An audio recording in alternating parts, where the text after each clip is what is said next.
Good afternoon, everyone. On behalf of Caroline and Ed, I'd like to welcome you all to this special day. It's quite odd, honestly, for me to be standing up here. If you had told me when I was 4 years old that one day I'd be officiating my mom's wedding, I would have said, wait, mom and dad are separating?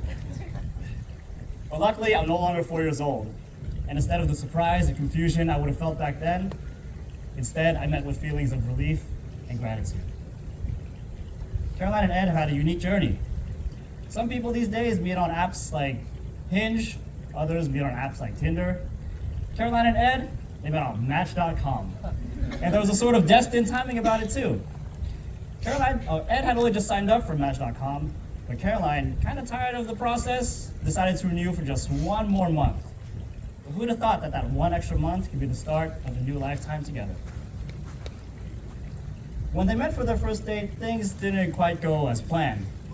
They were supposed to have dinner at Fort McKinley, but when Ed got there first, the kitchen was already closing. And then when Caroline showed up, she was kind of walking sideways and around Ed, not even really walking towards him, as if she wasn't sure about this whole thing. They ended up going to Jack's restaurant that night instead. And although things didn't really start off as planned, all of a sudden, they were the last ones in the restaurant, chatting the night away, leaving all the workers waiting for them to finish so they could clock out and go home. For Caroline, Ed already seemed like a smart and nice guy based on his online profile. Even though she didn't really understand a thing about what he wrote about Chomsky, philosophers like Foucault, or Bob Marley, she thought, wow, this sounds pretty good. After they met, her first impression stayed that way. She thought he was a smart guy who spoke well, and in her words, was better looking in person. For Ed, it was almost charming that she didn't really understand his bio. She was easygoing, effortless to talk to, and just disarming enough to make him feel more like himself. And I remember when Ed first came around too. Caroline really could not stop talking to him on the phone. Even when she was on a family trip in Chicago with her kids and her daughter-in-law, she would call him every single chance that she could get. It honestly made me happy to see her so excited to talk to her new boyfriend. In the years that followed, Caroline and Ed would come to learn more both about and from each other. Caroline never thought much about traveling the world or seeing different cultures and histories, but Ed really opened her eyes to new experiences and new perspectives. Ed is often overanalyzing, sometimes critiquing different people, places, and things, but Caroline taught him the beauty of seeing things with a more pure and innocent eye. They may differ in some ways, but the differences work. And they accept all the parts of each other, even the really annoying ones. Caroline accepts, for example, that Ed just can't help but criticize bad drivers, to the point where he goes on and on and on about them for the whole hour-long road trip.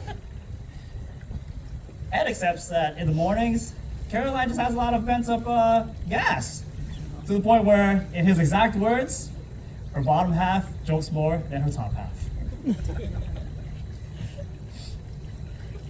They may differ in some ways, but these complementary ways work. When I asked them to describe their relationship, the words complementary, easy, and secure came up. They complement each other with their unique ways of thinking and seeing the world. They make it easy to be themselves, easy to talk to each other, and easy to experience life together. And they give each other a newfound sense of security, something that had eluded them in the past. I know the journey here hasn't been an easy one for both of you. You've gone through your own individual obstacles that really challenge your sense of self and challenge your notions of love. But those challenges brought you to this moment today, to a love that may not count as your first, but can certainly count as your last. And as we all know, the best is saved for last. To Ed, your arrival has been a blessing, not just for Caroline, but for her family, myself included.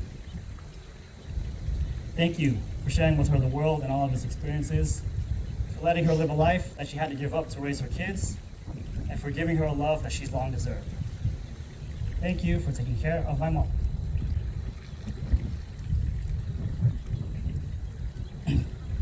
Mom, I know I don't say this enough, but I love you.